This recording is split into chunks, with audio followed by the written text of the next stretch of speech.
Welcome to Tales from the Page. Today, a timeless masterpiece of strategy and wisdom awaits you. The Art of War by Sun Tzu. Sit back, let the ancient insights clear your mind, and enjoy the journey. The Art of War by Sun Tzu.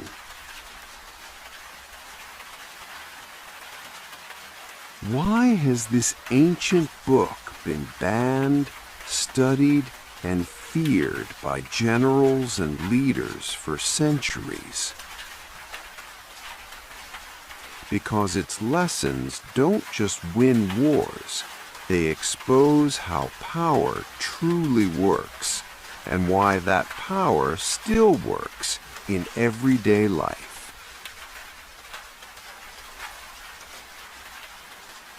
Chapter 1. Laying Plans. Sun Tzu said, "The art of war is of vital importance to the state. It is a matter of life and death, a road either to safety or to ruin. Hence it is a subject of inquiry which can on no account be neglected." The art of war, then, is governed by 5 constant factors to be taken into account in one's deliberations when seeking to determine the conditions obtaining in the field. These are the moral law, heaven, earth, the commander, and method and discipline. The moral law causes the people to be in complete accord with their ruler, so that they will follow him regardless of their lives, undismayed by any danger. Heaven signifies night and day, cold and heat, times and seasons. Earth comprises distances, great and small, danger and security, open ground and narrow passes, the chances of life and death. The commander stands for the virtues of wisdom, sincerity, benevolence, courage, and strictness. By method and discipline are to be understood the marshalling of the army in its proper subdivisions, the gradations of rank among the officers, the maintenance of roads by which supplies may reach the army, and the control of military expenditure. These 5 heads should be familiar to every general. He who knows them will be victorious. He who knows them not will fail. Therefore, in your deliberations, when seeking to determine the military conditions, let them be made the basis of a comparison in this wise. Which of the 2 sovereigns is imbued with the moral law? Which of the 2 generals has most ability? With whom lie the advantages derived from heaven and earth? On which side is discipline most rigorously enforced? Which army is stronger? In which army is there the greater constancy, both in reward and punishment? By means of these 7 considerations, I can forecast victory or defeat.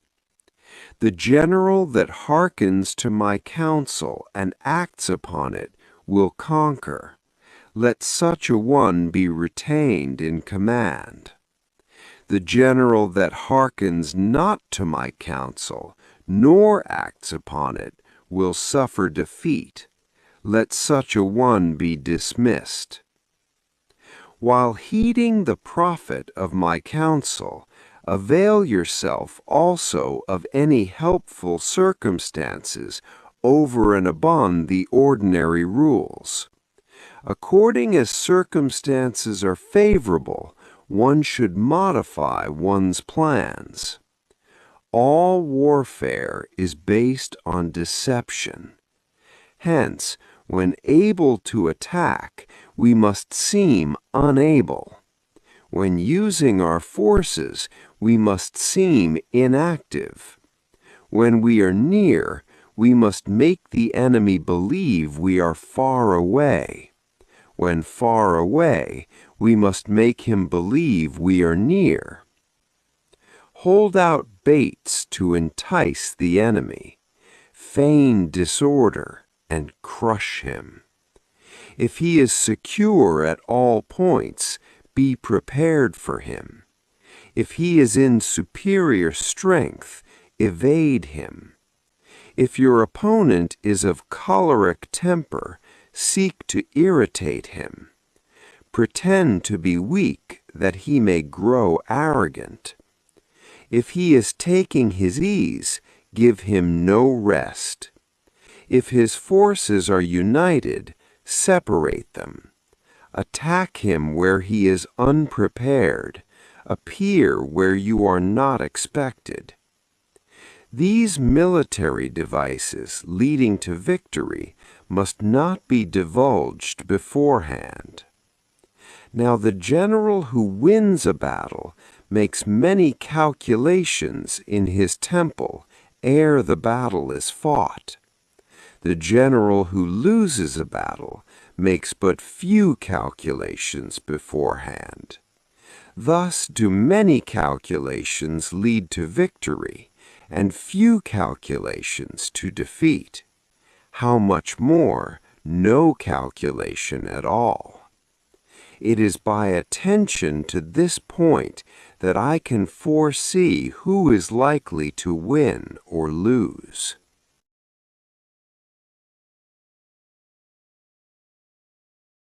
Chapter 2. Waging War. Sun Tzu said, "In the operations of war, where there are in the field 1,000 swift chariots, as many heavy chariots, and 100,000 mail-clad soldiers, with provisions enough to carry them 1,000 li, the expenditure at home and at the front, including entertainment of guests, small items such as glue and paint, and sums spent on chariots and armor, will reach the total of 1,000 ounces of silver per day. Such is the cost of raising an army of 100,000 men. When you engage in actual fighting, if victory is long in coming, then men's weapons will grow dull and their ardor will be dampened. If you lay siege to a town, you will exhaust your strength. Again, if the campaign is protracted, the resources of the state will not be equal to the strain. Now, when your weapons are dulled, your ardor damped, your strength exhausted, and your treasure spent, other chieftains will spring up to take advantage of your extremity. Then no man, however wise, will be able to avert the consequences that must ensue. Thus, though we have heard of stupid haste in war, cleverness has never been seen associated with long delays. There is no instance of a country having benefited from prolonged warfare. It is only one who is thoroughly acquainted with the evils of war that can thoroughly understand the profitable way of carrying it on. The skillful soldier does not raise a second levy, neither are his supply wagons loaded more than twice. Bring war material with you from home, but forage on the enemy. Thus the army will have food enough for its needs. Poverty of the state exchequer causes an army to be maintained by contributions from a distance. Contributing to maintain an army at a distance causes the people to be impoverished. On the other hand, the proximity of an army causes prices to go up, and high prices cause the people's substance to be drained away. When their substance is drained away, the peasantry will be afflicted by heavy exactions. With this loss of substance and exhaustion of strength, the homes of the people will be stripped bare, and 3/10 of their income will be dissipated, while government expenses for broken chariots, worn-out horses, breastplates and helmets, bows and arrows, spears and shields, protective mantles, draught oxen, and heavy wagons will amount to 4/10 of its total revenue. Hence, a wise general makes a point of foraging on the enemy. 1 cartload of the enemy's provisions is equivalent to 20 of one's own, and likewise a single pickle of his provender is equivalent to 20 from one's own store. Now, in order to kill the enemy, our men must be roused to anger. That there may be advantage from defeating the enemy, they must have their rewards. Therefore, in chariot fighting, when 10 or more chariots have been taken, those should be rewarded who took the first. Our own flags should be substituted for those of the enemy, and the chariots mingled and used in conjunction with ours. The captured soldiers should be kindly treated and kept. This is called using the conquered foe to augment one's own strength. In war, then, let your great object be victory, not lengthy campaigns. Thus it may be known that the leader of armies is the arbiter of the people's fate, the man on whom it depends whether the nation shall be in peace or in peril.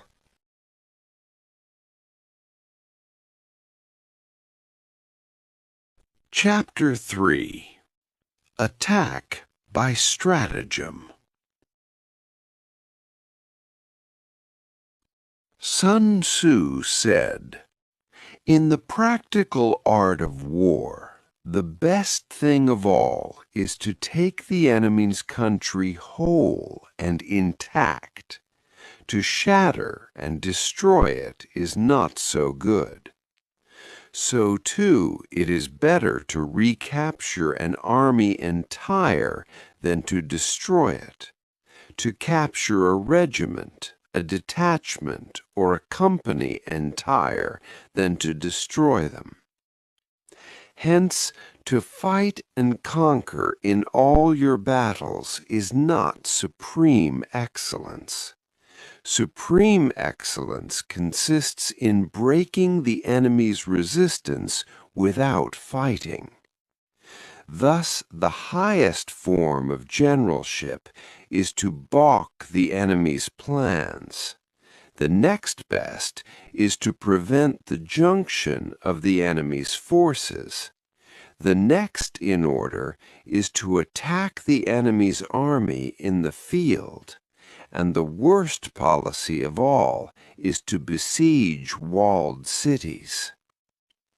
The rule is not to besiege walled cities if it can possibly be avoided. The preparation of mantlets, movable shelters, and various implements of war will take up 3 whole months, and the piling up of mounds over against the walls will take 3 more months. The general, unable to control his irritation, will launch his men to the assault like swarming ants, with the result that 1/3 of his men are slain, while the town still remains untaken. Such are the disastrous effects of a siege. Therefore, the skillful leader subdues the enemy's troops without any fighting. He captures their cities without laying siege to them. He overthrows their kingdom without lengthy operations in the field. With his forces intact, he will dispute the mastery of the empire, and thus, without losing a man, his triumph will be complete. This is the method of attacking by stratagem. It is the rule in war, if our forces are 10 to the enemy's 1, to surround him. If 5 to 1, to attack him. If twice as numerous, to divide our army into 2. If equally matched, we can offer battle. If slightly inferior in numbers, we can avoid the enemy. If quite unequal in every way, we can flee from him. Hence, though an obstinate fight may be made by a small force, in the end it must be captured by the larger force. Now, the general is the bulwark of the state. If the bulwark is complete at all points, the state will be strong. If the bulwark is defective, the state will be weak. There are 3 ways in which a ruler can bring misfortune upon his army. 1. By commanding the army to advance or to retreat, being ignorant of the fact that it cannot obey. This is called hobbling the army. 2. By attempting to govern an army in the same way as he administers a kingdom, being ignorant of the conditions which obtain in an army. This causes restlessness in the soldiers' minds. 3. By employing the officers of his army without discrimination, through ignorance of the military principle of adaptation to circumstances. This shakes the confidence of the soldiers. But when the army is restless and distrustful, trouble is sure to come from the other feudal princes. This is simply bringing anarchy into the army and flinging victory away. Thus we may know that there are 5 essentials for victory. 1.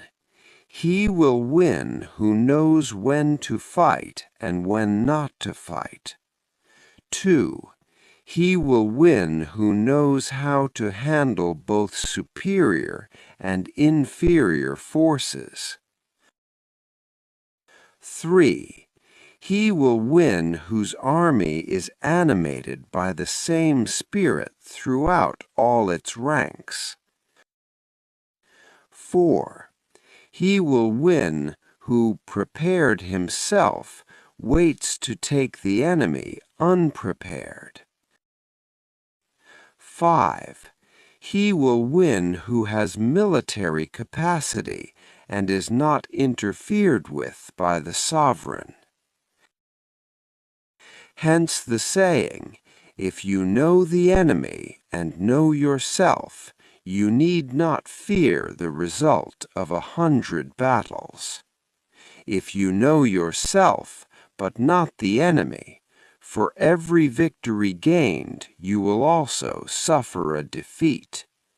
If you know neither the enemy nor yourself, you will succumb in every battle.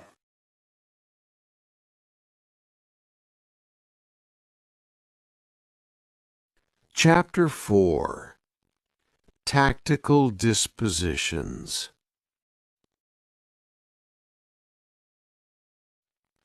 Sun Tzu said, "The good fighters of old first put themselves beyond the possibility of defeat, and then waited for an opportunity of defeating the enemy." To secure ourselves against defeat lies in our own hands, but the opportunity of defeating the enemy is provided by the enemy himself. Thus, the good fighter is able to secure himself against defeat, but cannot make certain of defeating the enemy.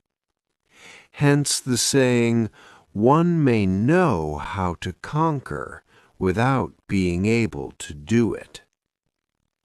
Security against defeat implies defensive tactics. Ability to defeat the enemy means taking the offensive. Standing on the defensive indicates insufficient strength. Attacking, a superabundance of strength. The general who is skilled in defense hides in the most secret recesses of the earth. He who is skilled in attack flashes forth from the topmost heights of heaven. Thus, on the one hand, we have ability to protect ourselves. On the other, a victory that is complete. To see victory only when it is within the ken of the common herd is not the acme of excellence. Neither is it the acme of excellence if you fight and conquer, and the whole empire says, "Well done." To lift an autumn hair is no sign of great strength. To see the sun and moon is no sign of sharp sight. To hear the noise of thunder is no sign of a quick ear. What the ancients called a clever fighter is one who not only wins, but excels in winning with ease. Hence, his victories bring him neither reputation for wisdom nor credit for courage. He wins his battles by making no mistakes. Making no mistakes is what establishes the certainty of victory, for it means conquering an enemy that is already defeated. Hence, the skillful fighter puts himself into a position which makes defeat impossible and does not miss the moment for defeating the enemy. Thus it is that in war, the victorious strategist only seeks battle after the victory has been won, whereas he who is destined to defeat first fights and afterwards looks for victory.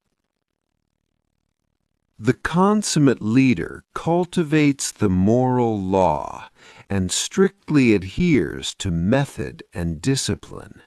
Thus it is in his power to control success.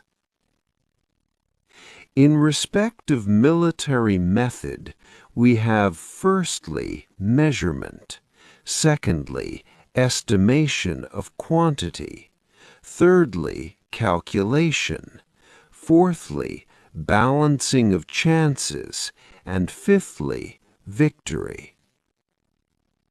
Measurement owes its existence to earth, estimation of quantity to measurement, calculation to estimation of quantity, balancing of chances to calculation, and victory to balancing of chances. A victorious army opposed to a routed one is as a pound's weight placed in the scale against a single grain. The onrush of a conquering force is like the bursting of pent-up waters into a chasm 1,000 fathoms deep.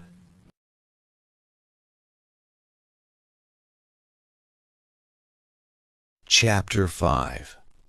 Energy.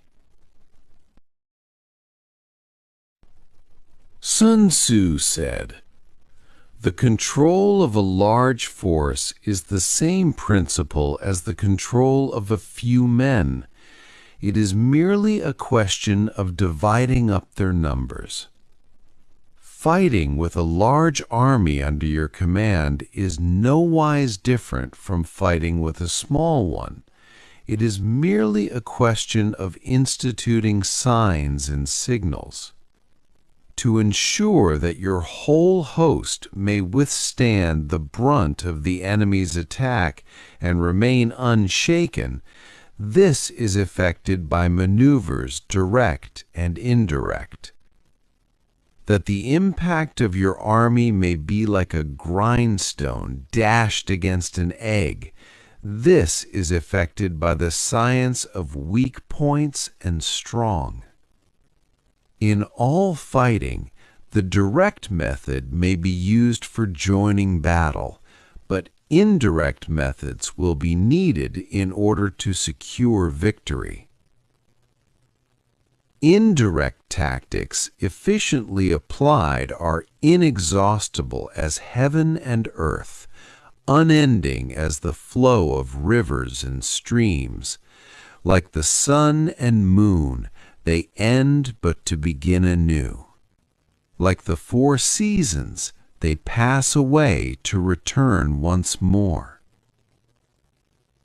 There are not more than 5 musical notes, yet the combinations of these 5 give rise to more melodies than can ever be heard. There are not more than 5 primary colors, blue, yellow, red, white, and black, yet in combination they produce more hues than can ever be seen. There are not more than 5 cardinal tastes, sour, acrid, salt, sweet, bitter, yet combinations of them yield more flavors than can ever be tasted. In battle, there are not more than 2 methods of attack, the direct and the indirect, yet these 2 in combination give rise to an endless series of maneuvers. The direct and the indirect lead on to each other in turn. It is like moving in a circle, you never come to an end. Who can exhaust the possibilities of their combination? The onset of troops is like the rush of a torrent which will even roll stones along in its course. The quality of decision is like the well-timed swoop of a falcon which enables it to strike and destroy its victim. Therefore, the good fighter will be terrible in his onset and prompt in his decision. Energy may be likened to the bending of a crossbow, decision to the releasing of a trigger. Amid the turmoil and tumult of battle, there may be seeming disorder and yet no real disorder at all. Amid confusion and chaos, your array may be without head or tail, yet it will be proof against defeat. Simulated disorder postulates perfect discipline. Simulated fear postulates courage. Simulated weakness postulates strength. Hiding order beneath the cloak of disorder is simply a question of subdivision. Concealing courage under a show of timidity presupposes a fund of latent energy. Masking strength with weakness is to be effected by tactical dispositions. Thus, one who is skillful at keeping the enemy on the move maintains deceitful appearances according to which the enemy will act. He sacrifices something that the enemy may snatch at it. By holding out baits, he keeps him on the march. Then, with a body of picked men, he lies in wait for him. The clever combatant looks to the effect of combined energy and does not require too much from individuals, hence his ability to pick out the right men and utilize combined energy. When he utilizes combined energy, his fighting men become, as it were, like unto rolling logs or stones. For it is the nature of a log or stone to remain motionless on level ground and to move when on a slope, if four-cornered to come to a standstill, but if round-shaped to go rolling down. Thus, the energy developed by good fighting men is as the momentum of a round stone rolled down a mountain thousands of feet in height. So much on the subject of energy.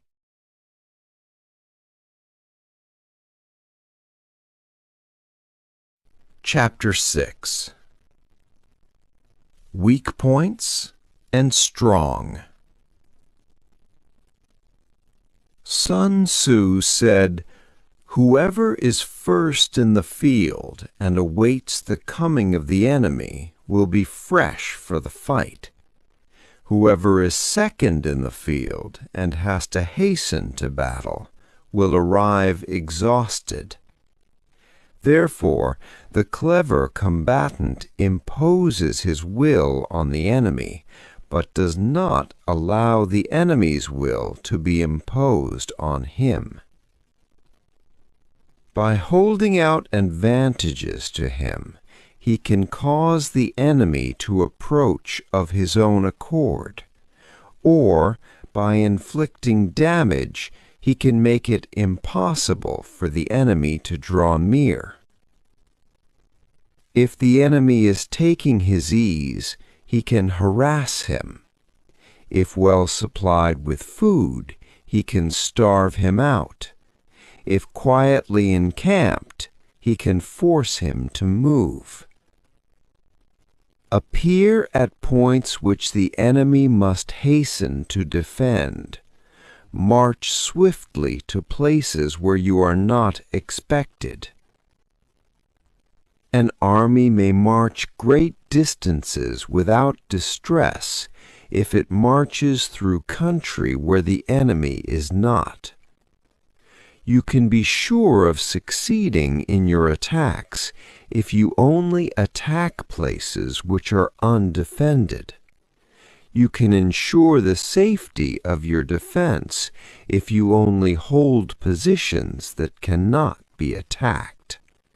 Hence, that general is skillful in attack whose opponent does not know what to defend, and he is skillful in defense whose opponent does not know what to attack.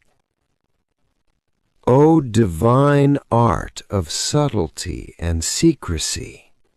Through you we learn to be invisible, through you inaudible, and hence we can hold the enemy's fate in our hands.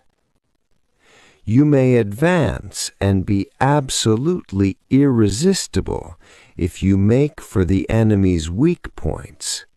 You may retire and be safe from pursuit if your movements are more rapid than those of the enemy. If we wish to fight, the enemy can be forced to an engagement even though he be sheltered behind a high rampart and a deep ditch. All we need do is attack some other place that he will be obliged to relieve. If we do not wish to fight, we can prevent the enemy from engaging us even though the lines of our encampment be merely traced out on the ground. All we need is to throw something odd and unaccountable in his way.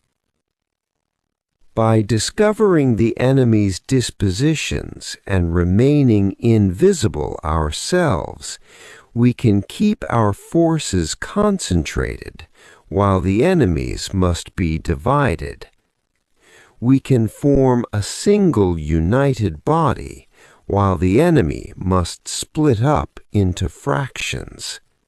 Hence there will be a whole pitted against separate parts of a whole, which means that we shall be many to the enemy's few.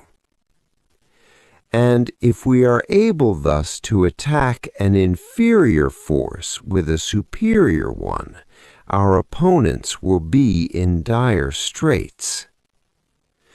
The spot where we intend to fight must not be made known, for then the enemy will have to prepare against a possible attack at several different points, and his forces being thus distributed in many directions, the numbers we shall have to face at any given point will be proportionately few.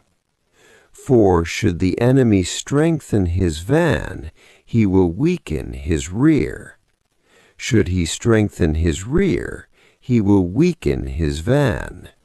Should he strengthen his left, he will weaken his right. Should he strengthen his right, he will weaken his left.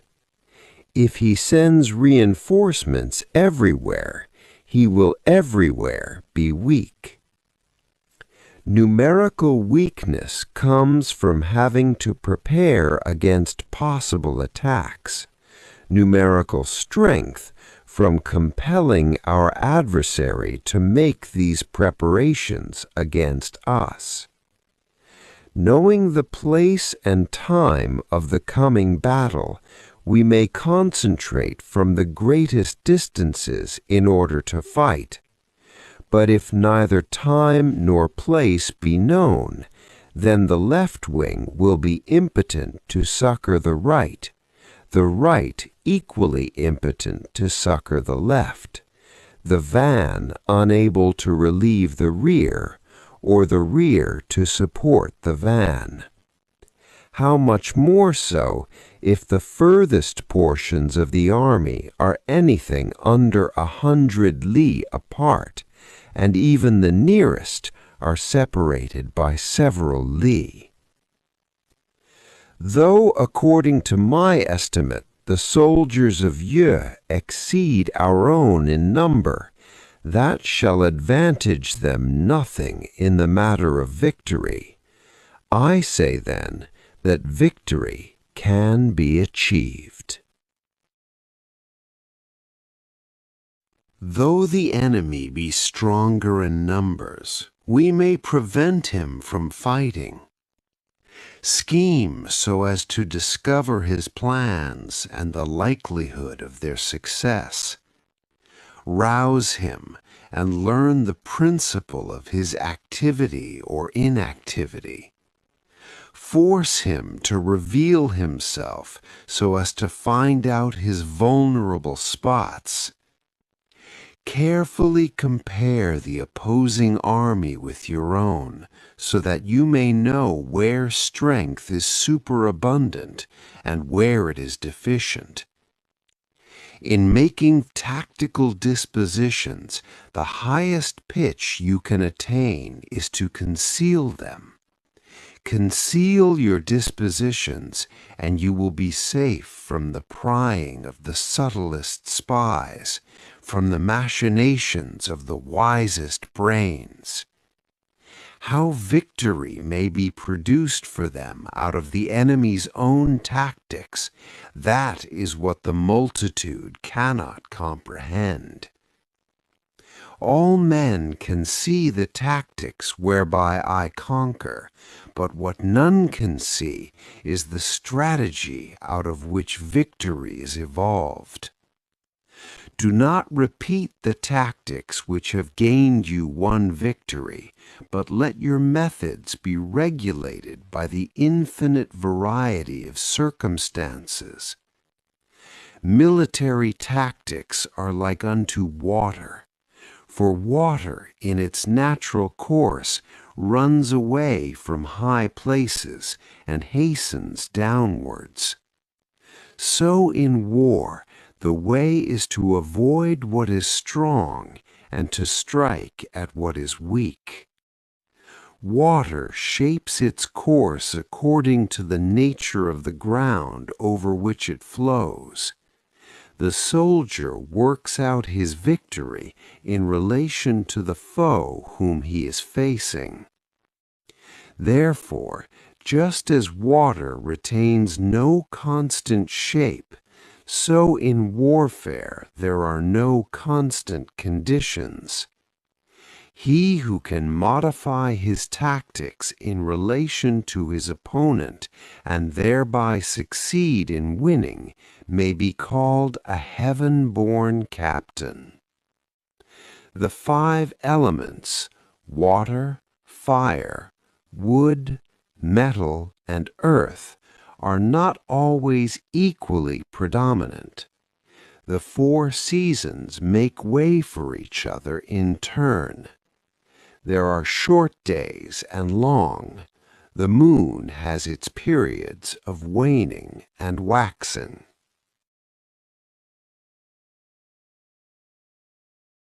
Chapter 7. Maneuvering. Sun Tzu said, "In war, the general receives his commands from the sovereign. Having collected an army and concentrated his forces, he must blend and harmonize the different elements thereof before pitching his camp. After that comes tactical maneuvering, than which there is nothing more difficult. The difficulty of tactical maneuvering consists in turning the devious into the direct, and misfortune into gain. Thus, to take a long and circuitous route, after enticing the enemy out of the way, and though starting after him, to contrive to reach the goal before him, shows knowledge of the artifice of deviation. Maneuvering with an army is advantageous, with an undisciplined multitude most dangerous. If you set a fully equipped army in march in order to snatch an advantage, the chances are that you will be too late. On the other hand, to detach a flying column for the purpose involves the sacrifice of its baggage and stores. Thus, if you order your men to roll up their buff coats and make forced marches without halting day or night, covering double the usual distance at a stretch, doing 100 li in order to wrest an advantage, the leaders of all 3 of your divisions will fall into the hands of the enemy.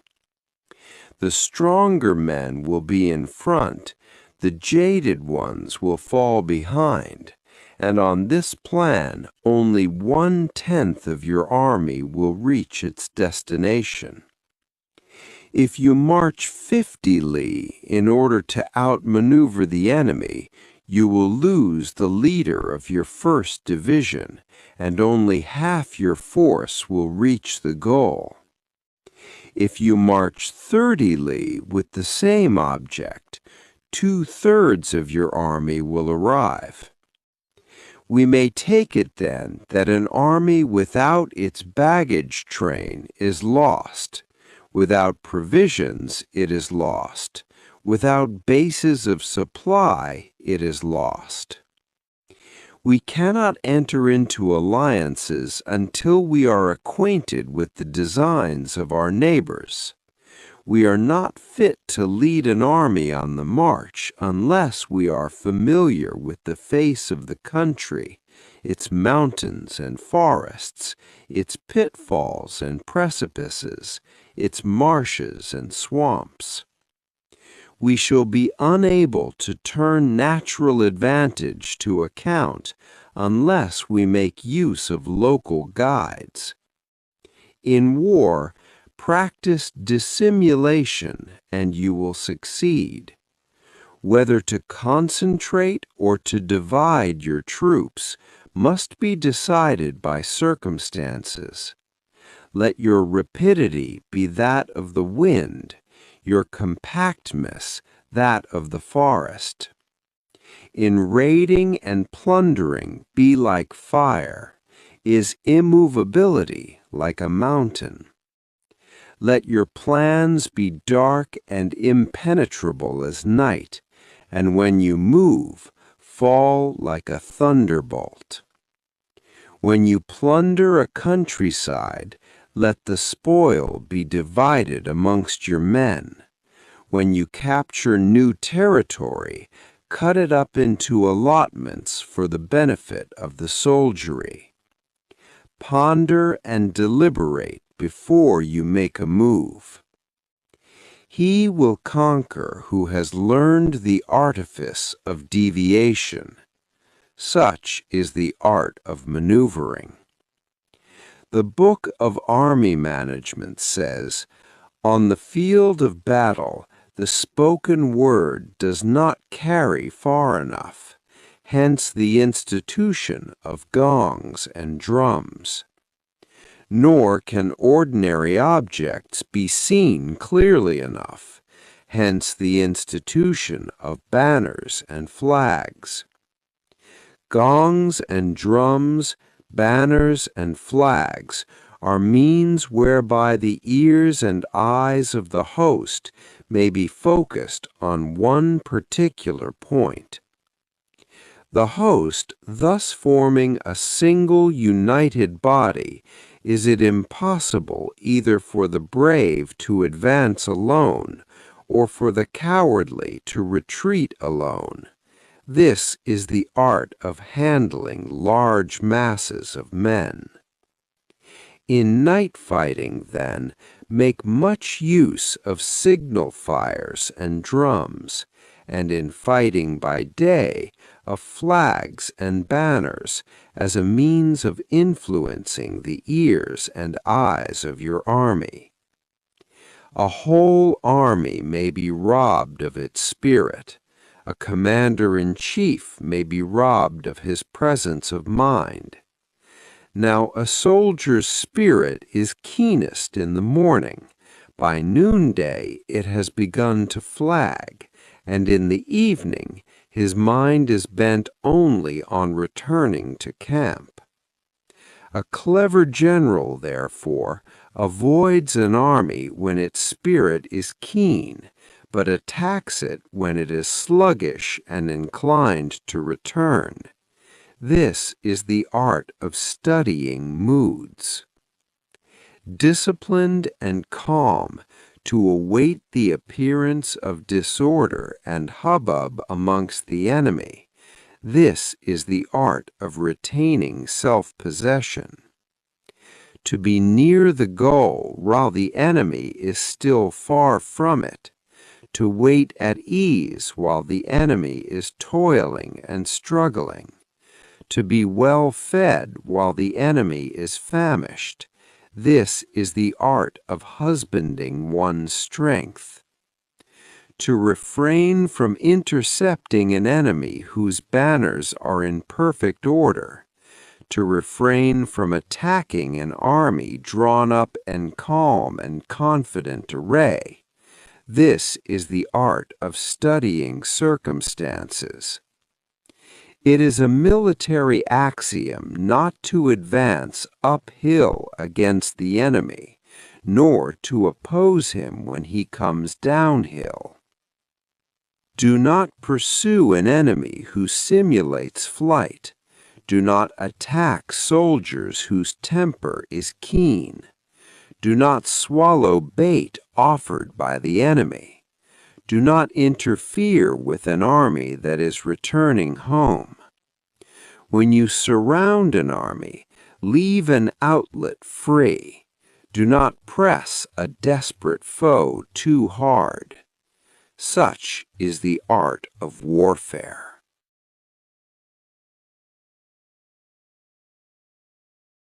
Chapter 8. Variation in Tactics.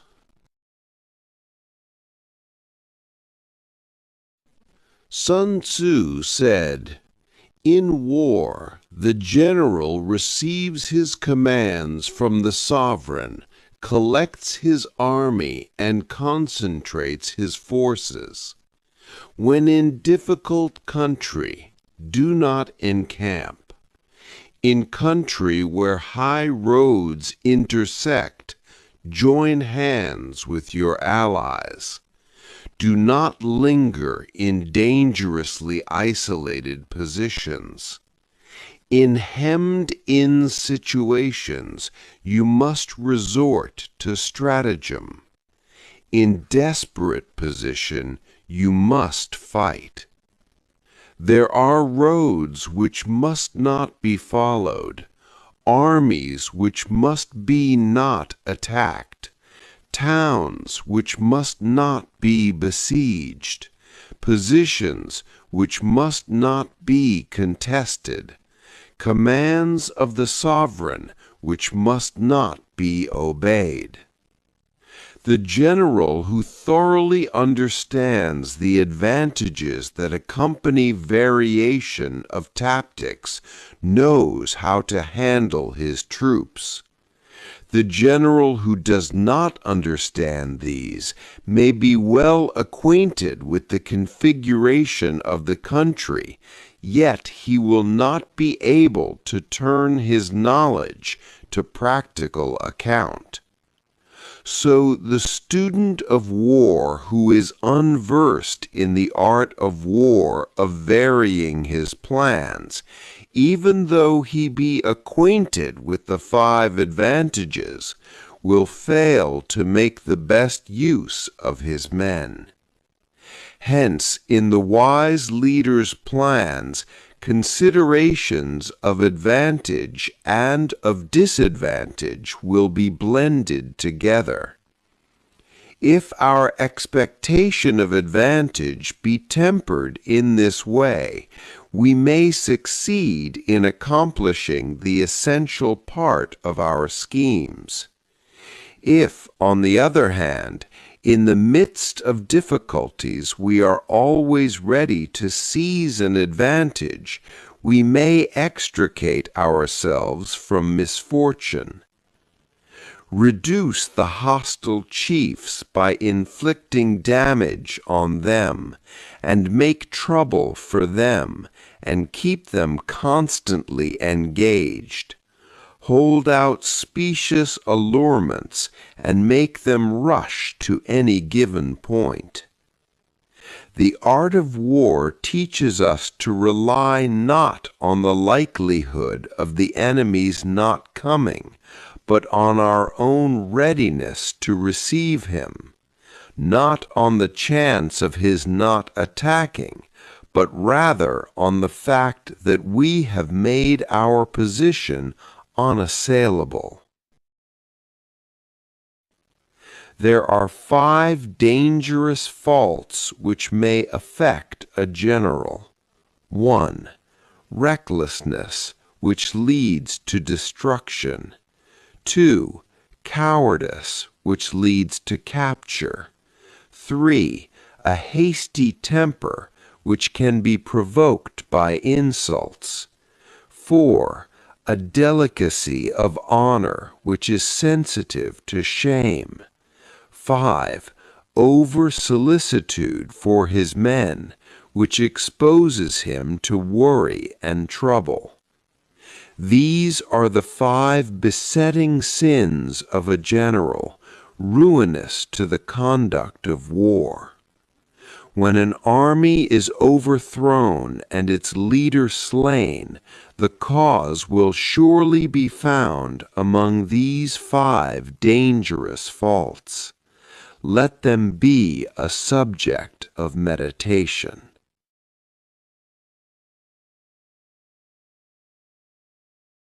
Chapter 9. The Army on the March. Sun Tzu said, "We come now to the question of encamping the army and observing signs of the enemy.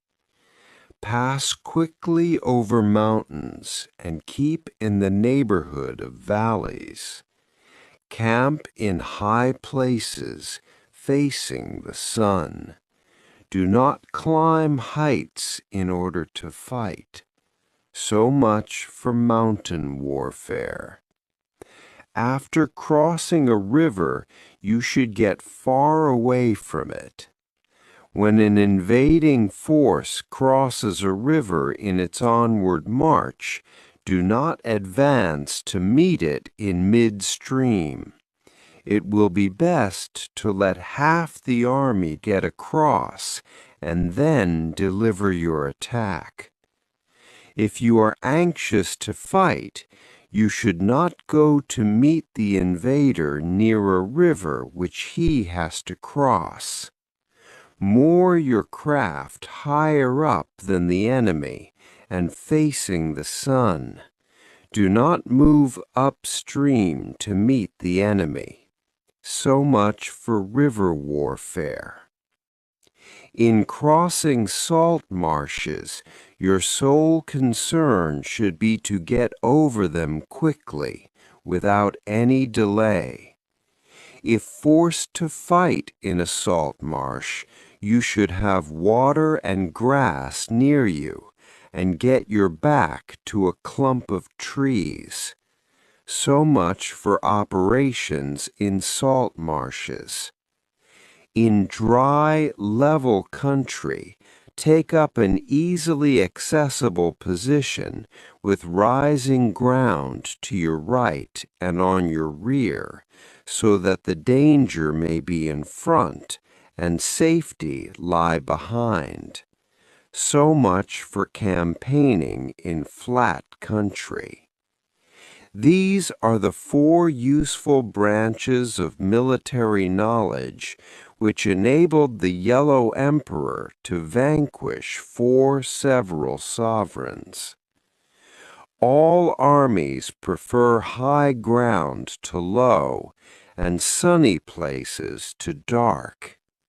If you are careful of your men and camp on hard ground, the army will be free of disease of every kind, and this will spell victory. When you come to a hill or a bank, occupy the sunny side with the slope on your right rear. Thus you will at once act for the benefit of your soldiers and utilize the natural advantages of the ground. When, in consequence of heavy rains up country, a river which you wish to ford is swollen and flecked with foam, you must wait until it subsides. Country in which there are precipitous cliffs with torrents running between, deep natural hollows, confined places, tangled thickets, quagmires, and crevasses should be left with all possible speed and not approached. While we keep away from such places, we should get the enemy to approach them. While we face them, we should let the enemy have them on his rear. If in the neighborhood of your camp there should be any hilly country, ponds surrounded by aquatic grass, hollow basins filled with reeds, or woods with thick undergrowth, they must be carefully routed out and searched, for these are places where men in ambush or insidious spies are likely to be lurking. When the enemy is close at hand and remains quiet, he is relying on the natural strength of his position. When he keeps aloof and tries to provoke a battle, he is anxious for the other side to advance. If his place of encampment is easy of access, he is tendering a bait. Movement amongst the trees of a forest shows that the enemy is advancing. The appearance of a number of screens in the midst of thick grass means that the enemy wants to make us suspicious. The rising of birds in their flight is the sign of an ambuscade. Startled beasts indicate that a sudden attack is coming. When there is dust rising in a high column, it is the sign of chariots advancing. When the dust is low, but spread over a wide area, it betokens the approach of infantry. When it branches out in different directions, it shows that parties have been sent to collect firewood. A few clouds of dust moving to and fro signify that the army is encamping. Humble words and increased preparations are signs that the enemy is about to advance. Violent language and driving forward as if to the attack are signs that he will retreat. When the light chariots come out first and take up a position on the wings, it is the sign that the enemy is forming for battle. Peace proposals unaccompanied by a sworn covenant indicate a plot. When there is much running about and the soldiers fall into rank, it means that the critical moment has come. When some are seen advancing and some retreating, it is a lure. When the soldiers stand leaning on their spears, they are faint from want of food.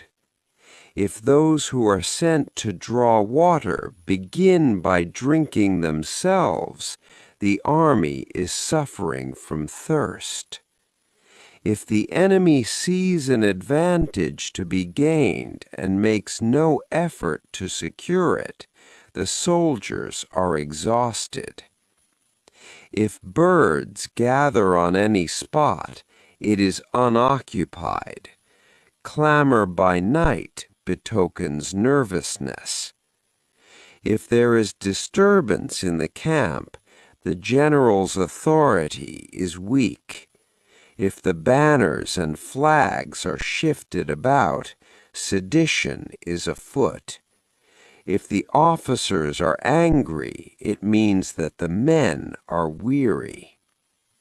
When an army feeds its horses with grain and kills its cattle for food, and when the men do not hang their cooking pots over the campfires, showing that they will not return to their tents, you may know that they are determined to fight to the death. The sight of men whispering together in small knots or speaking in subdued tones points to disaffection amongst the rank and file. Too frequent rewards signify that the enemy is at the end of his resources. Too many punishments betray a condition of dire distress. To begin by bluster, but afterwards to take fright at the enemy's numbers, shows a supreme lack of intelligence.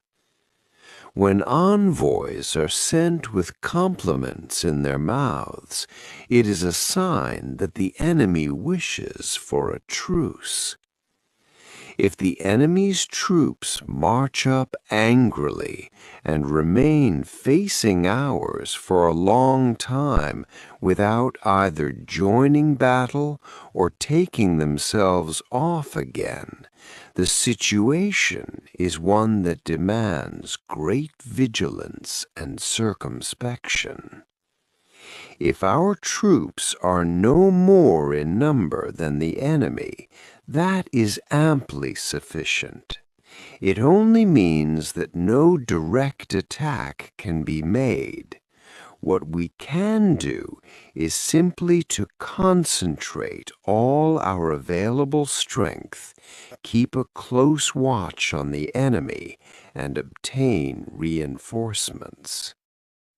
He who exercises no forethought, but makes light of his opponents, is sure to be captured by them. If soldiers are punished before they have grown attached to you, they will not prove submissive, and, unless submissive, then will be practically useless. If, when the soldiers have become attached to you, punishments are not enforced, they will still be useless. Therefore, soldiers must be treated in the first instance with humanity, but kept under control by means of iron discipline. This is a certain road to victory. If in training soldiers commands are habitually enforced, the army will be well disciplined. If not, its discipline will be bad. If a general shows confidence in his men, but always insists on his orders being obeyed, the gain will be mutual.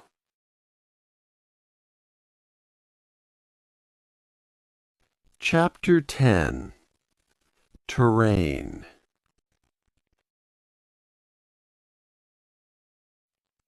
Sun Tzu said, "We may distinguish 6 kinds of terrain, to wit, 1. Accessible ground, 2. Entangling ground, 3. Temporizing ground, 4. Narrow passes, 5. Precipitous heights, 6. Positions at a great distance from the enemy." Ground which can be freely traversed by both sides is called accessible. With regard to ground of this nature, be before the enemy in occupying the raised and sunny spots, and carefully guard your line of supplies. Then you will be able to fight with advantage. Ground which can be abandoned but is hard to reoccupy is called entangling. From a position of this sort, if the enemy is unprepared, you may sally forth and defeat him. But if the enemy is prepared for your coming and you fail to defeat him, then return being impossible, disaster will ensue. When the position is such that neither side will gain by making the first move, it is called temporizing ground. In a position of this sort, even though the enemy should offer us an attractive bait, it will be advisable not to stir forth, but rather to retreat, thus enticing the enemy in his turn. Then, when part of his army has come out, we may deliver our attack with advantage. With regard to narrow passes, if you can occupy them first, let them be strongly garrisoned and await the advent of the enemy. Should the army forestall you in occupying a pass, do not go after him if the pass is fully garrisoned, but only if it is weakly garrisoned. With regard to precipitous heights, if you are beforehand with your adversary, you should occupy the raised and sunny spots, and there wait for him to come up. If the enemy has occupied them before you, do not follow him, but retreat and try to entice him away. If you are situated at a great distance from the enemy, and the strength of the two armies is equal, it is not easy to provoke a battle, and fighting will be to your disadvantage. These 6 are the principles connected with earth. The general who has attained a responsible post must be careful to study them. Now, an army is exposed to 6 several calamities, not arising from natural causes, but from faults for which the general is responsible. These are 1. Flight, 2. Insubordination, 3. Collapse, 4. Ruin, 5. Disorganization, 6. Rout. Other conditions being equal, if one force is hurled against another 10 times its size, the result will be the flight of the former. When the common soldiers are too strong and their officers too weak, the result is insubordination. When the officers are too strong and the common soldiers too weak, the result is collapse. When the higher officers are angry and insubordinate, and on meeting the enemy give battle on their own account from a feeling of resentment before the commander-in-chief can tell whether or not he is in a position to fight, the result is ruin. When the general is weak and without authority, when his orders are not clear and distinct, when there are no fixed duties assigned to officers and men, and the ranks are formed in a slovenly, haphazard manner, the result is utter disorganization. When a general, unable to estimate the enemy's strength, allows an inferior force to engage a larger one, or hurls a weak detachment against a powerful one, and neglects to place picked soldiers in the front rank, the result must be rout. These are 6 ways of courting defeat, which must be carefully noted by the general who has attained a responsible post. The natural formation of the country is the soldier's best ally, but a power of estimating the adversary, of controlling the forces of victory, and of shrewdly calculating difficulties, dangers, and distances constitutes the test of a great general. He who knows these things and in fighting puts his knowledge into practice will win his battles. He who knows them not, nor practices them, will surely be defeated. If fighting is sure to result in victory, then you must fight, even if the ruler forbid it. If fighting will not result in victory, then you must not fight, even at the ruler's bidding. The general who advances without coveting fame and retreats without fearing disgrace, whose only thought is to protect his country and do good service for his sovereign, is the jewel of the kingdom. Regard your soldiers as your children, and they will follow you into the deepest valleys. Look upon them as your own beloved sons, and they will stand by you even unto death. However, if you are indulgent but unable to make your authority felt, kind-hearted but unable to enforce your commands, and incapable, moreover, of quelling disorder, then your soldiers must be likened to spoiled children. They are useless for any practical purpose. If we know that our own men are in a condition to attack, but are unaware that the enemy is not open to attack, we have gone only halfway towards victory.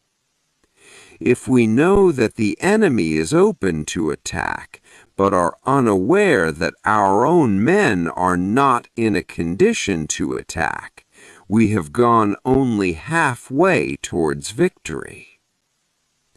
If we know that the enemy is open to attack, and also know that our men are in a condition to attack, but are unaware that the nature of the ground makes fighting impracticable, we have still gone only halfway towards victory.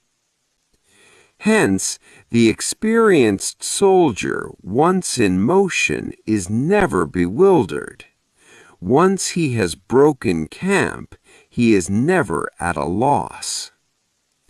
Hence the saying, if you know the enemy and know yourself, your victory will not stand in doubt. If you know heaven and know earth, you may make your victory complete.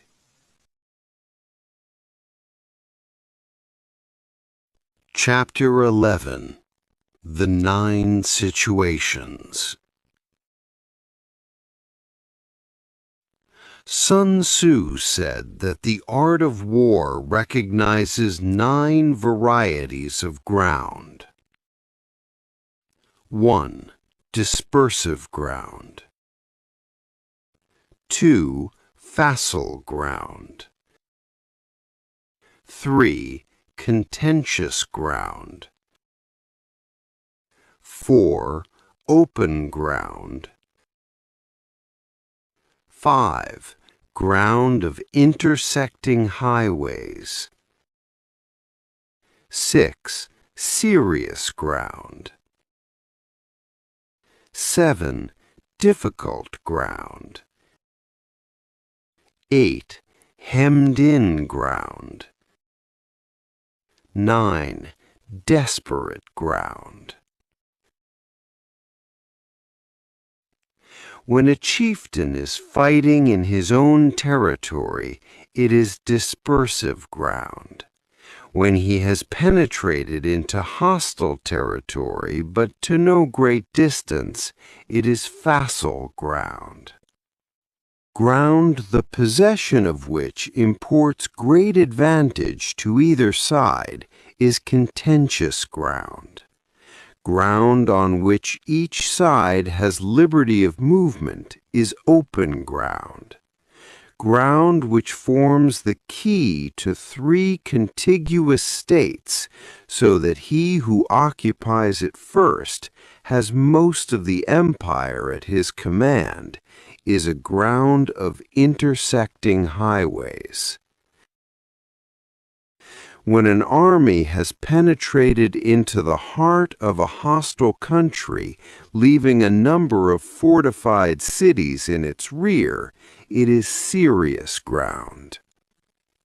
Mountain forests, rugged steeps, marshes and fens, all country that is hard to traverse, this is difficult ground.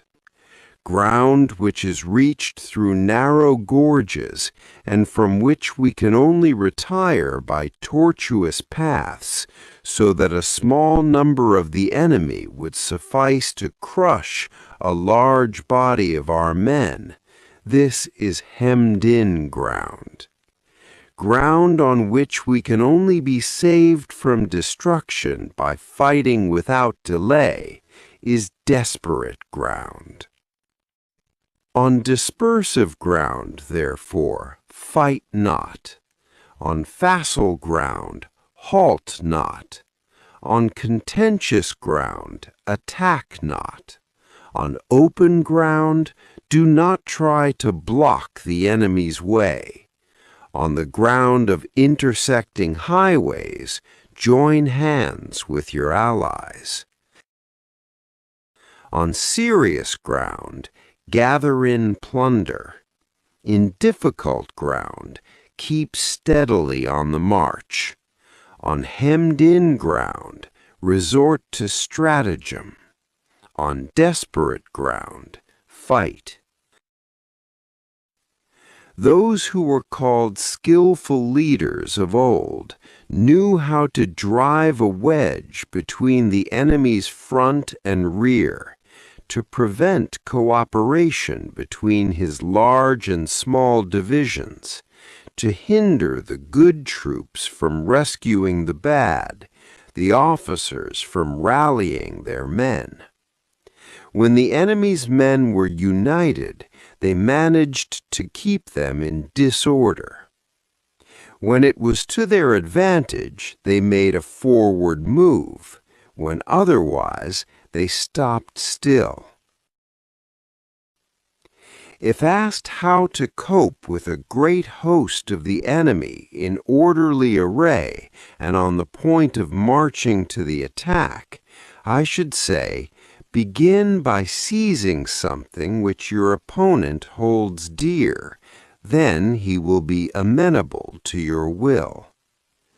Rapidity is the essence of war. Take advantage of the enemy's unreadiness. Make your way by unexpected routes and attack unguarded spots. The following are the principles to be observed by an invading force. The further you penetrate into a country, the greater will be the solidarity of your troops, and thus the defenders will not prevail against you. Make forays in fertile country in order to supply your army with food. Carefully study the well-being of your men, and do not overtax them. Concentrate your energy and hoard your strength. Keep your army continually on the move, and devise unfathomable plans. Throw your soldiers into positions whence there is no escape, and they will prefer death to flight. If they will face death, there is nothing they may not achieve. Officers and men alike will put forth their uttermost strength. Soldiers, when in desperate straits, lose the sense of fear. If there is no place of refuge, they will stand firm. If they are in hostile country, they will show a stubborn front. If there is no help for it, they will fight hard. Thus, without waiting to be marshaled, the soldiers will constantly be on the qui-vive. Without waiting to be asked, they will do your will. Without restrictions, they will be faithful. Without giving orders, they can be trusted. Prohibit the taking of omens and do away with superstitious doubts. Then, until death itself comes, no calamity need be feared. If our soldiers are not overburdened with money, it is not because they have a distaste for riches. If their lives are not unduly long, it is not because they are disinclined to longevity.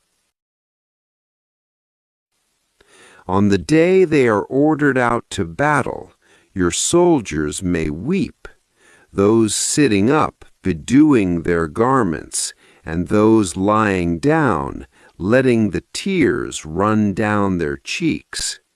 But let them once be brought to bay, and they will display the courage of a Chu or a Gui.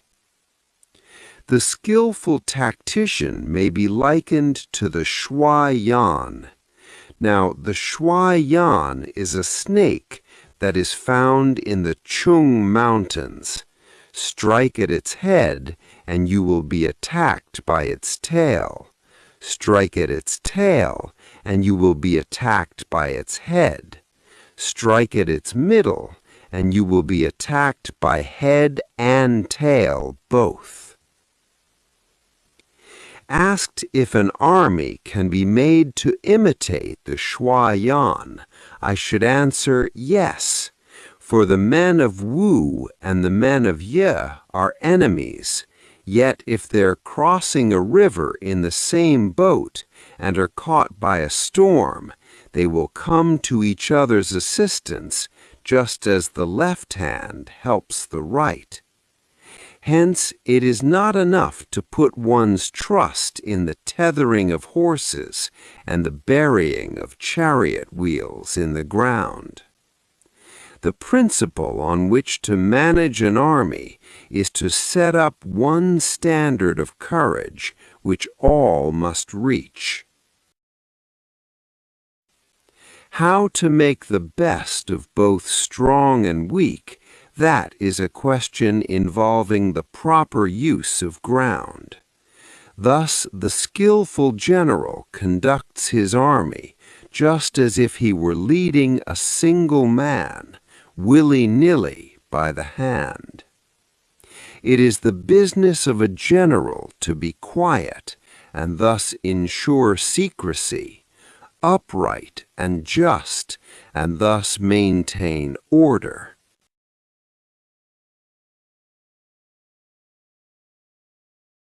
He must be able to mystify his officers and men by false reports and appearances, and thus keep them in total ignorance.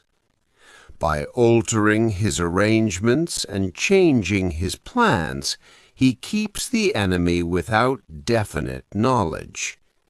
By shifting his camp and taking circuitous routes, he prevents the enemy from anticipating his purpose. At the critical moment, the leader of an army acts like one who has climbed up a height and then kicks away the ladder behind him.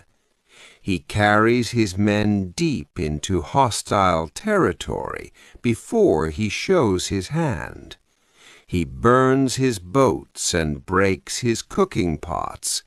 Like a shepherd driving a flock of sheep, he drives his men this way and that, and nothing knows whither he is going. To muster his host and bring it into danger, this may be termed the business of the general. The different measures suited to the 9 varieties of ground, the expediency of aggressive or defensive tactics, and the fundamental laws of human nature. These are things that must most certainly be studied. When invading hostile territory, the general principle is that penetrating deeply brings cohesion. Penetrating but a short way means dispersion.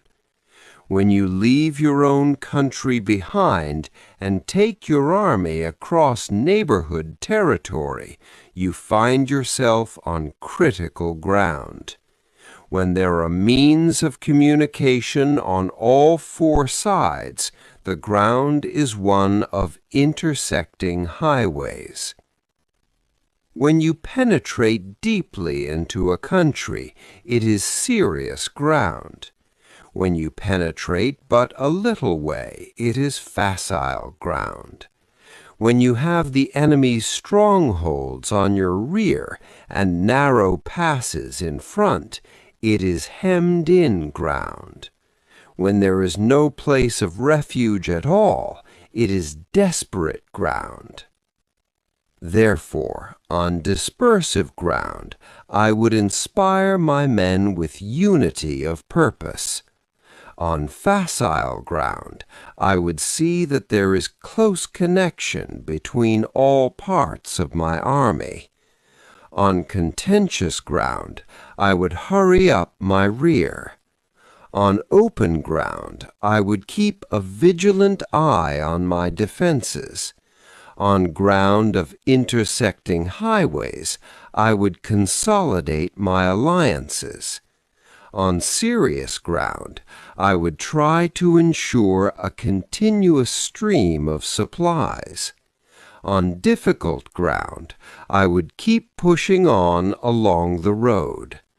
On hemmed-in ground, I would block any way of retreat.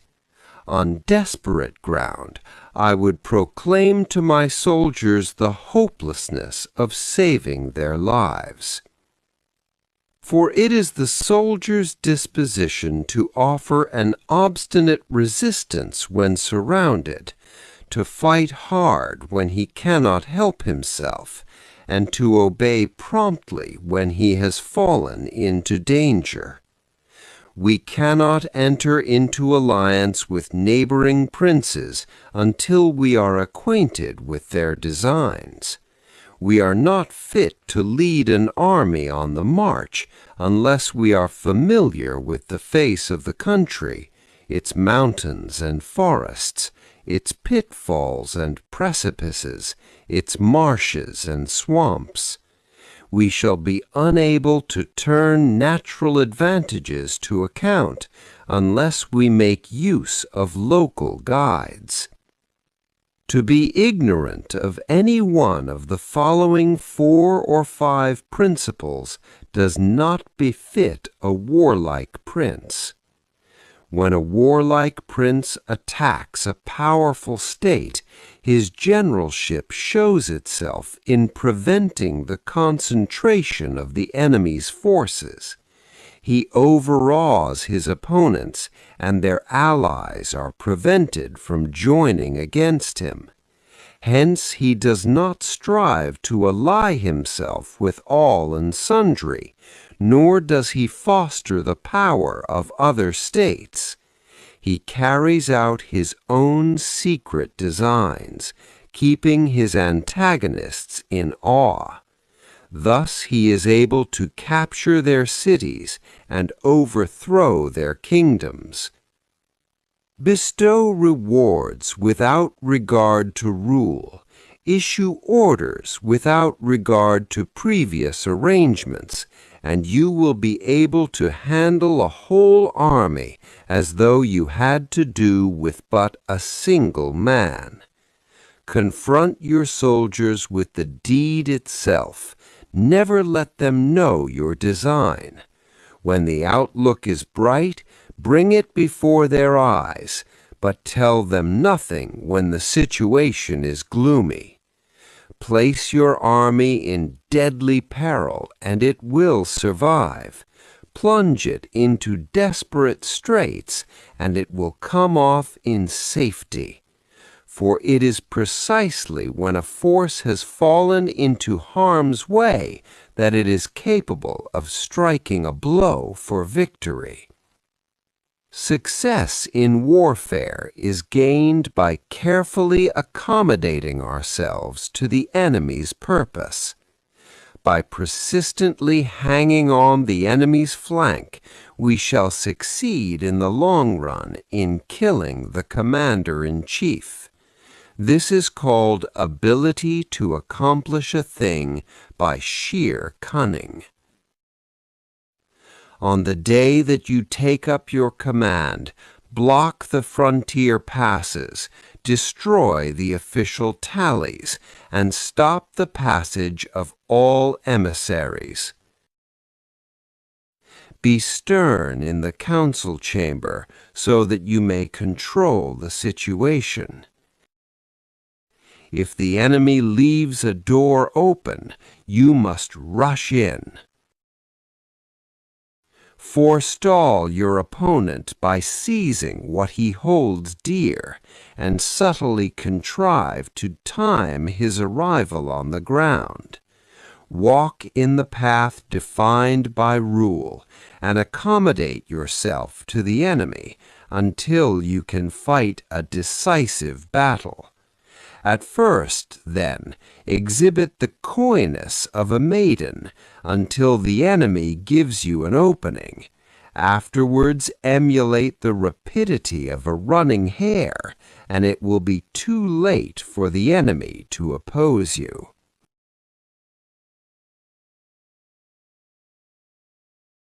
Chapter 12. The Attack by Fire.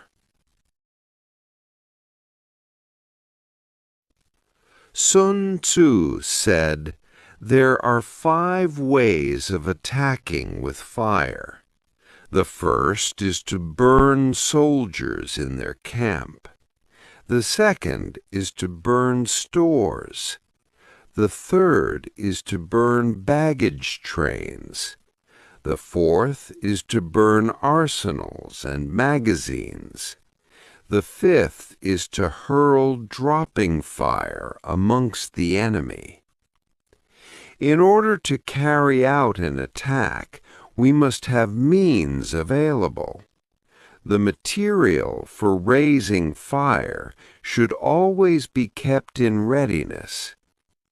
There is a proper season for making attacks with fire, and special days for starting a conflagration. The proper season is when the weather is very dry. The special days are those when the moon is in the constellations of the sieve, the wall, the wing, or the crossbar, for these 4 are all days of rising wind. In attacking with fire, one should be prepared to meet 5 possible developments. When fire breaks out inside the enemy's camp, respond at once with an attack from without. If there is an outbreak of fire but the enemy's soldiers remain quiet, bide your time and do not attack. When the force of the flames has reached its height, follow it up with an attack, if that is practicable. If not, stay where you are. If it is possible to make an assault with fire from without, do not wait for it to break out within, but deliver your attack at a favorable moment. When you start a fire, be to windward of it. Do not attack from the leeward. A wind that rises in the daytime lasts long, but a night breeze soon falls. In every army, The 5 developments connected with fire must be known, the movements of the stars calculated, and a watch kept for the proper days. Hence, those who use fire as an aid to the attack show intelligence. Those who use water as an aid to the attack gain an accession of strength. By means of water, an enemy may be intercepted, but not robbed of all his belongings. Unhappy is the fate of one who tries to win his battles and succeed in his attacks without cultivating the spirit of enterprise, for the result is waste of time and general stagnation. Hence the saying, "The enlightened ruler lays his plans well ahead. The good general cultivates his resources. Move not unless you see an advantage. Use not your troops unless there is something to be gained. Fight not unless the position is critical." No ruler should put troops into the field merely to gratify his own spleen. No general should fight a battle simply out of pique. If it is to your advantage, make a forward move. If not, stay where you are. Anger may in time change to gladness. Vexation may be succeeded by content. But a kingdom that has once been destroyed can never come again into being, nor can the dead ever be brought back to life. Hence the enlightened ruler is heedful, and the good general full of caution. This is the way to keep a country at peace and an army intact.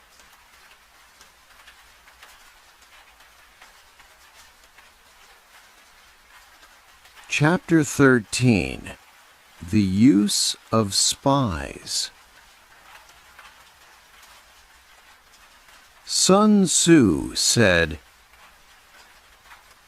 "Raising a host of 100,000 men and marching them great distances entails heavy loss on the people and a drain on the resources of the state. The daily expenditure will amount to 1,000 ounces of silver. There will be commotion at home and abroad, and men will drop down exhausted on the highways. As many as 700,000 families will be impeded in their labor. Hostile armies may face each other for years, striving for the victory which is decided in a single day. This being so, to remain in ignorance of the enemy's condition simply because one grudges the outlay of 100 ounces of silver in honors and emoluments is the height of inhumanity. One who acts thus is no leader of men, no present help to his sovereign, no master of victory. Thus, what enables the wise sovereign and the good general to strike and conquer and achieve things beyond the reach of ordinary men is foreknowledge. Now, this foreknowledge cannot be elicited from spirits. It cannot be obtained inductively from experience, nor by any deductive calculation. Knowledge of the enemy's dispositions can only be obtained from other men. Hence the use of spies, of whom there are 5 classes. 1. Local spies. 2. Inward spies. 3. Converted spies. 4. Doomed spies. 5. Surviving spies. When these 5 kinds of spy are all at work, none can discover the secret system. This is called divine manipulation of the threads.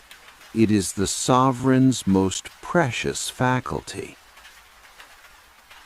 Having local spies means employing the services of the inhabitants of a district. Having inward spies, making use of officials of the enemy. Having converted spies, getting hold of the enemy's spies and using them for our own purposes. Having doomed spies, doing certain things openly for purposes of deception and allowing our spies to know of them and report them to the enemy. Surviving spies, finally, are those who bring back news from the enemy's camp. Hence it is that with none in the whole army are more intimate relations to be maintained than with spies. None should be more liberally rewarded. In no other business should greater secrecy be preserved. Spies cannot be usefully employed without a certain intuitive sagacity. They cannot be properly managed without benevolence and straightforwardness. Without subtle ingenuity of mind, one cannot make certain of the truth of their reports. Be subtle, and use your spies for every kind of business. If a secret piece of news is divulged by a spy before the time is ripe, he must be put to death, together with the man to whom the secret was told. Whether the object be to crush an army, to storm a city, or to assassinate an individual, it is always necessary to begin by finding out the names of the attendants, the aides of camp, and doorkeepers and sentries of the general in command. Our spies must be commissioned to ascertain these. The enemy's spies who have come to spy on us must be sought out, tempted with bribes, led away and comfortably housed. Thus they will become converted spies and available for our service.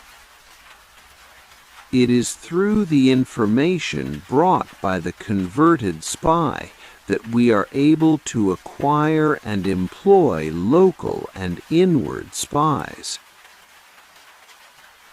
It is owing to his information, again, that we can cause the doomed spy to carry false tidings to the enemy. Lastly, it is by his information that the surviving spy can be used on appointed occasions. The end and aim of spying in all its 5 varieties is knowledge of the enemy, and this knowledge can only be derived in the first instance from the converted spy.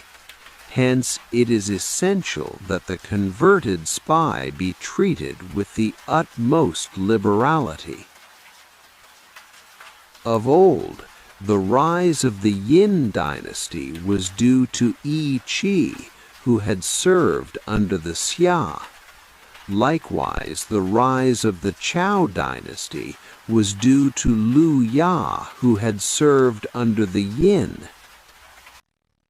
Hence, it is only the enlightened ruler and the good general who will use the highest intelligence of the army for purposes of spying, and thereby they achieve great results. Spies are a most important element in water because on them depends an army's ability to move.